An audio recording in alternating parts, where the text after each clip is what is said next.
तर नमस्कार मंडळी, आज आपली आवडती मालिका म्हणजेच सनई चौघडे या मालिकेत आज आपल्याला असं पाहायला मिळणार आहे की आता जय आणि शरूला गौतमबद्दल एक पुरावा मिळतो आणि तो पुरावा ते पोलिसांना दाखवतात आणि त्याला अटक करण्यास सांगतात. परंतु ते तसं होत नाही. आता ते का तसं होत नाही हे आपल्याला बघायचे आणि तसंच त्यांना पुरावा मिळतो. त्यामुळे जसं काल आपण ज्या भागात बघितलं की जय आणि शरू मिळून त्याला किडनॅप करतात, तसंच मग त्याला आज किडनॅप करतात आणि जय त्याला बोलतो की आता तुझी वरात निघणार आहे म्हणून.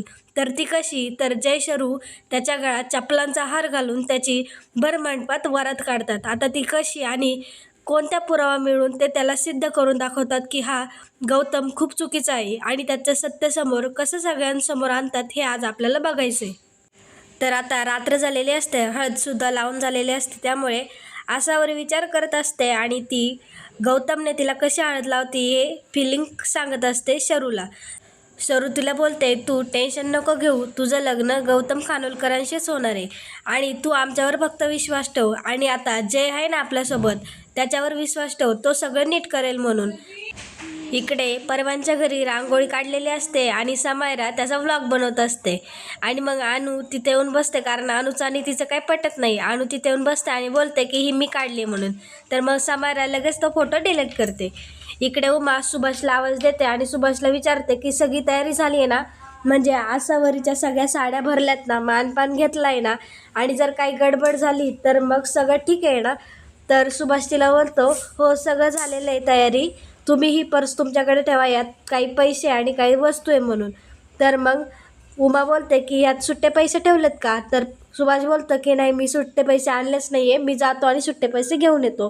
तर मग तेवढ्यात तिथे पमा येते आणि पमा मग सगळ्यांना विचारते, तुम्ही तुमचं सगळं सामान भरलं आहे ना आणि आशुताईला लागणारं सगळं सामान भरलं आहे ना, परत बडबड नका करू, परत घाईघाईमध्ये सगळी कामं करून नका टाकू की तुम्ही तुमची कपडेच विसराल म्हणून, आणि सगळं एकदम सामान नीट भरून घ्या म्हणून. एवढं असं पमा त्यांना सगळं सांगत असते. पण दुसरीकडे मात्र आता शरूच्या डोक्यात हा वेगळाच प्लॅन असतो. शरू पमाच्या मोबाईलमधून अर्चनाचा नंबर घेते आणि मग बाहेर येऊन अर्चनाला कॉल करते आणि ती बोलते की मी शर्वरी बोलते म्हणून. अर्चनाताई, तू आम्हाला सगळं सत्य सांग ना, हा गौतम बांदेकरचं माझ्या ताईशी लग्न आहे आणि आम्हाला माहिती आहे की त्याने आम्हाला फसवलं आहे आणि तो तुलासुद्धा फसवतोय. अर्चनाताई, आम्हाला फक्त तुझी आता मदत हवी आहे, असं शरू तिला बोलत असते. पण अर्चनाला तर त्याने धमकी दिलेली असते, त्यामुळे तिला काही बोलता येत नाही तिला आणि तिला काही सांगताही येत नाही. आणि तिचा तिकडे स्पीकरवर कॉल असतो, कारण तिथे गौतमसुद्धा असतो. गौतम म्हणजेच तिचाच नवरा योगेश साठे. तर मग शरू तिला बोलते की ताई, हा आम्हाला फसवतोय आणि हा खूप काही चांगला माणूस नाही आहे म्हणून. तू त्या दिवशी गौतम बांदेकरच्याच गाडीवरनं गेली होती, तुला काहीतरी माहिती असेल, तू आम्हाला सांग ना, असं ती तिला बोलते.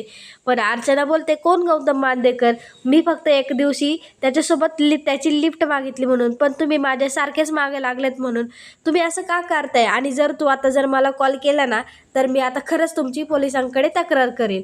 ती असं शरूला बोलते आणि बोलते की मला ताई ताई करू नकोस आणि फोन ठेवून देते.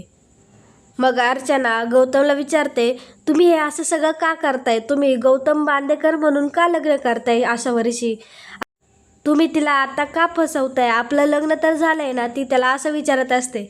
पण तिला काही अजून माहिती नसतं हा प्रत्येक मुलीशी लग्न करून का या मुलींना फसवत असतो आणि का तो, म्हणजे तिला अजून माहिती नसतं तिला दुबईला गेल्यानंतर तिला काय करावं लागणार आहे आणि तिचे हालत काय होणार आहे. तर मग ती विचारते, तुम्हाला हे सगळं करून काय मिळणार आहे आणि तुम्ही हे का करताय म्हणून ती असं गौतमला विचारते. पण गौतम तिला काही सांगत नाही. तो तिला बोलतो, तुला काय करायचं आहे म्हणून आणि मी हे सगळं का करतोय हे तुला लवकरच कळेल. आणि तो तिला बोलतो की तुला काय वाटलं, तू ही पहिली मुलगी असशील जे मी तुझ्यासोबत असं वागतोय आणि तुझ्यानंतरही हे आसावरीसोबत वागतोय, हे तुला म्हणजे तुला असं वाटते का तुम्ही दोघे ह्या पहिल्याच असाल. तर नाही, तुझ्या आधीसुद्धा मी या मुलींना खूप फसवलं आहे आणि आता आसावरीनंतरसुद्धा मी खूप मुलींना फसवणार, असं तो तिला बोलतो. आणि मग अर्चनाला टेन्शन येतं की हा माणूस काय, आपण उगाच फसलो या माणसासोबत लग्न करून. आणि मग आता इकडे ऑफिसमध्ये जय आलेला असतो. पण जय हा विचारत असतो की आता गौतमचं काय करायचं म्हणून. तेवढ्यात मॅक ओरडत ओरडत येतो आणि तो खूप ओरडत असतो, खूप दमलेला असतो. म्हणजे तो आधी बाहेरपासूनच ओरडत आलेला असतो आणि तो बोलतो सर सर सर, आणि तो पाणी प्यायला बघतो तर तिथं पाणी पण नसतं. आणि मग जय त्याला बोलतात काय काम आहे ते बोल पहिलं, कारण तो काम सोडून भलत्याच गोष्टी बोलत असतो. मग तो बोलतो की सर मी काल तायडीच्या बहिणीच्या हळदीला गेलो होतो, तिथे मी खूप फोटो वगैरे काढले आणि मला ती पोस्ट टाकायची होती. तर मग जय बोलतात त्याचा काय संबंध इथे. तर तो बोलतं की मी माझे फोटो चेक करत होतो आणि आपण त्या दिवशी त्या वहिनीचा फोटो काढला ना, अर्चना वहिनीचा, त्या फोटोत तुम्ही मला पकडलं होतं, त्यात माझा बोटाने तर क्लिक झाला आणि एक फोटो निघालाय म्हणून. तर मग बोलतो ती अर्चनाच आहे, ती मला माहिती आहे म्हणून. तर तो बॅग त्यांना बोलतो की सर ते 2 बोटं दिले ना, त्यांनी फोटो झूम करून पहा म्हणून. आणि मग जे तो फोटो झूम करून बघतो तर आता तो फोटो काय असतो, तर तो फोटो असतो की आता गौतम बांदेकर आणि अर्चनाचा मिळून फोटो असतो. तर मग मॅक बोलतो सर आता हा आपल्याला पुरावा मिळाला आहे म्हणून, आणि आता आपण काहीतरी करू शकतो असं मॅक जयला बोलतो. मग जय बोलतो की हो आता खूप काही करू शकतो आपण. तर तो जय त्याला बोलतो तू शरूला कॉल करून सांग, म्हणजे मी शर्वरीला कॉल करून सांग आणि मी आता पोलिसांना कॉल करून सांगतो म्हणून. आणि तो त्याला बोलतो की शरूला तिकडे यायला सांग म्हणून. आता मग लगेच मग मॅक तिला कॉल करायला बघतो. इकडे शरू पीठ मळत असते आणि अनुला सांगते की ह्या करंज्या केल्यात म्हणून ते ऑर्डर आहे, तू तिला देऊ नये म्हणून. तर मग अनु बोलते की मी यातली एक खाऊ का. तर ती बोलते की नाही तुझ्यासाठी काढून ठेवलं ते, तू त्या खा म्हणून. मग अनु तिच्यापाशी येते आणि थँक्यू बोलते. तेवढ्यात मग मॅकचा तिला कॉल येतो. मॅक बोलतो की तायडे आपल्याला एक पुरावा मिळाला आहे म्हणून. तर तिचा कॉल हा स्पीकरवरच असतो, कारण ती पीठ मळत असते, त्यामुळे तिने काही कानाला फोन लावलेला असतो आणि त्याचं सगळं बोलणं इकडं मागणं समायरा ऐकत असते.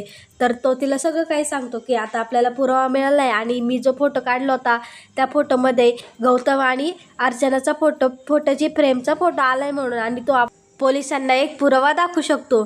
आणि तो बोलतो की तायडे आता तू लवकर लवकर ये आणि आम्ही सुद्धा निघतो आणि तू सुद्धा निघ. तर मग शरू बोलते की हो मी सुद्धा निघते आणि तुम्ही सुद्धा निघा म्हणून, मी लवकरच पोहोचते. पण आता ह्यांचं सगळं बोलणं आहे समायराने ऐकलेलं असतं. मग आता लगेच समायरा गौतमला कॉल करून सांगते की हे असं असं झालं आहे म्हणून, पण त्याचा काही कॉल लागलेला नसतो. मग आता गौतम बांदेकरच्या घरीच लगेच मॅक आणि पोलीस आणि जय आणि शरू पोचलेले असतात. आता मग पोलीस बोलतात की कुठे जायचे म्हणून. तर मॅक लगेच त्यांना त्यांच्या घराच्या दिशेने नेतो आणि ते घराच्या दरवाजात उभे राहतात. ते किती वेळ दरवाजा वाजवत असतात पण दरवाजा काही कोणी आतनं उघडत नसतं, कारण घरात कोणीच नसतं. त्यामुळे इकडे सगळेच दरवाजा उघडायचा प्रयत्न करतात पण अजूनसुद्धा दरवाजा उघडलेला नसतो. मग मॅक बोलतो की सर हे काय आपले दरवाजा उघडणार नाही, आपल्याला दरवाजा तोडावाच लागेल. आणि मग ते दोघं दरवाजा तोडायला लागतात आणि आतमध्ये बघतात तर काय मॅक लगेच बघायला जातो सर ही फोटो फ्रेम आहे, आपला पुरावा आहे म्हणून. तर तिथे एकसुद्धा गोष्ट नसते, एकसुद्धा फोटो फ्रेम नसते. तर मग पोलीस बोलतात हे सगळं काय तुम्ही आमचा वेळ वाया घालवला आहे म्हणून. आणि मग ते बाकीचे पोलीस सगळे घर चेक करायला जातात पण घरात एकसुद्धा माणूस नसतो. तर ते बोलतात घरात तर कोणी नाही आणि हे घरातले काय पळून गेले का, आणि जर पळून गेले असतील आणि आपल्याकडे काय त्यांच्या विरोधात काही पुरावा नाही, त्यामुळे आपल्याला काही केस टाकता येणार नाही. तर मग जयला राग येतो. जय त्यांना बोलतो पुरावा आम्ही शोधायचा का तुम्ही शोधायचा, आम्ही तर तुम्हाला सगळं काही सांगितलं म्हणून. आणि मग मॅक त्यांना बोलतो की सर हळू घ्या, ते पोलीस आहेत, आपल्याला पुढचं काही करता येणार नाही म्हणून. आणि त्या पोलिसांना राग येतो की काही पुरावा नसतो आणि ह्यांनी उगाच काहीतरी सांगितलेलं असतं आणि इथे एकसुद्धा माणूस राहत नाही म्हणून ते तिथनं निघून जातात. आता जय आणि शरू इथे विचार करतात की यांना हे सगळं कसं कळलं असेल आणि हे इथनं गायब कसे काय झाले. तर शरू बोलते की आत्ता मी थोड्या वेळापूर्वी अर्चना ताईला कॉल केला होता तेव्हा तर ती इथेच होती आणि एवढ्या थोड्या कमी वेळात ते इथनं कसे काय जाऊ शकतात असं ती तिला बोलते. आणि मग जय बोलतो काय माहिती आता आपल्याला, म्हणजे आपण जेव्हा जेव्हा त्याला पकडायला जातो तेव्हा तो आपल्या हातातून निसटून जाते, असं कसं काय होत असेल. इकडे शरू विचार करते की मम्मी पप्पांना जर हे कळलं तर त्यांना कसं वाटेल, आणि पप्पांचा त्याच्यावर तर खूप विश्वास आहे आणि त्यांना जर हे कळलं की हा गौतम बांदेकर असा मुलगा आहे त्यांना खूप मोठा धक्का बसेल. आणि मग ते तिथनं निघून जातात. आता मग लगेच समायरा घराबाहेर आलेली असते गौतमच्या, त्यामुळे ती त्याला लगेच कॉल करते आणि विचारते की मी आता तुझ्या घराबाहेर आहे, तू कुठे म्हणून. आणि मग तो बोलतो की मी आहे इथेच, तू कुठे म्हणून. तर ती सांगते की अरे आता मी तुझ्या घराबाहेर आहे आणि आत्ताच मी शरू आणि जयला पोलीस घेऊन जाताना बघितलं, काय झालंय नक्की. मग गौतम लगेच बोलतो की मला सगळं माहिती होतं हे असं सगळं होणार आहे, त्यामुळे मी आधीच सावध होतो आणि मग मी त्या घरातनं कल्टी मारली असं तो तिला सांगतो. आणि त्याला कसं काय कळतं हे सुद्धा तिला तो सांगतो. मग ती बोलते खूप तू हुशार आहेस रे. मग तो बोलतो की आता मग माझे पैसे मला कधी मिळणार. मग ती बोलते तुझे पैसे तुला हे लग्न झाल्यावरच मिळणार, म्हणून तू आत्ता काही मागू नकोस. इकडे पम्मा किचनमध्ये काम करत असते आणि तिला आता अचानक चक्कर येते. तिला चक्कर येते त्यामुळे सगळे घाबरतात आणि लगेच मग डॉक्टरांना बोलवून घेतात. डॉक्टर तिला चेक करतात. मग उमा त्यांना विचारते की डॉक्टर हिला नक्की काय झालं म्हणून. आता लग्नाची गडबड आहे त्याच्यामुळे झालं आहे का. तर मग त्यांना ते डॉक्टर त्यांना सांगतात की ह्यांचा BP हाय झाला आहे म्हणून आणि ह्यांची तब्येत जरा ठीक नाही, ह्यांना जरा कामापासून जरा दूर ठेवा म्हणून आणि लग्न झालं की लगेच मला कळवा म्हणून. यांना लवकरात लवकर चेक केलं पाहिजे आणि लग्न झाल्यानंतर तुम्ही लवकरात लवकर यांना माझ्याकडे घेऊन या, जास्त उशीर करू नका असं डॉक्टरांनी त्यांना सांगितलेलं असतं. आता इकडे सगळेच टेन्शनमध्ये असतात. उमा बोलते की आता आपल्याला लवकरात लवकर डॉक्टरांकडे गेलं पाहिजे का भर लग्नात तुला असं ॲडमिट व्हायचं आहे म्हणून. आणि आता तिचं लग्न आहे, तू जरा काळजी घे, जास्त कामाचा लोड घेऊ नको. आपण आता 30 वर्षाचे नाही आहेत की आपण 30मध्ये जे काम करायचो ते आपण आता करू शकतो. त्याच्यामुळे ना तू जास्त कामाचा लोड घेऊ नको. तर मग पम्मा तिला बोलत असते. पम्माला टेन्शन येतं. पम्मा उमाला बोलते की ताई आता हे सगळं तुलाच करायचं आहे म्हणून मला काही चांगलं वाटत नाही, असं ती पम्मा डायरेक्ट उमाला बोलत असते आणि बोलते की ताई तू मला वचन दे, मला जर काही झालं तर तू माझ्या मुलींना सांभाळशील म्हणून. तर शरू बोलते तू काय काय बोलतेस ग, आणि त्यांचं बोलणं चालूच असतं. मग आता आपल्याला मंडळी पुढच्या भागात असं पाहायला मिळणार आहे की आता मी तुम्हाला आधी सांगितलं त्याप्रमाणे जय आणि शरू त्याची गळ्यात चप्पल घालून ही वरात तर काढतच असतात. पण आता ती कशी, तर ती अशी. तर आता जयच्या शरूला कॉल येतो. शरू त्याला बोलते की आता मम्मीची तब्येतसुद्धा बिघडली आणि त्यांना जर हे कळलं तर आता खूप वाईट आहे. म्हणजे आईसुद्धा वेगळंच बोलते, मम्मासुद्धा वेगळंच बोलते असं ती त्याला बोलत असते. आणि मग जय बोलतो की आपल्याला जे करायचं आहे आता ते लवकरात लवकर करायला लागेल आणि आता आपल्याला असं शांत बसून चालणार नाही, असं तो तिला बोलत असतो. मग आता जय एक प्लॅन करतो आणि तो काही शरूला जास्त काही सांगत नाही. जय बोलतो की आता आपल्याला एक प्लॅन केलाच पाहिजे.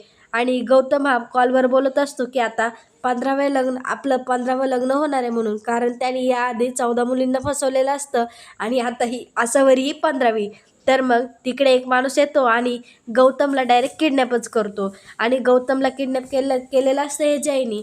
तर मग जय तिथे येतो आणि त्याला बोलतो की आता तुझी वरात आम्ही काढणार आणि तुझं सत्य हे लवकरच सगळ्यांसमोर येणार आणि उद्या तू बोल्यावर चढणार नाही, उद्या माझा भाऊ हा बोल्यावर चढणार म्हणून, असं तो त्याला सांगत असतो. म्हणजे आता ठरल्याप्रमाणे सगळं काही होत असतं आणि आता गौतम बांदेकरला तर किडनॅप केलं आहे, पण तो आता नंतर सुटेल का तोच भोल्यावर चढेल का नाही. तर आता आसावरी आणि गौतम खानोलकरचं लग्न होईल.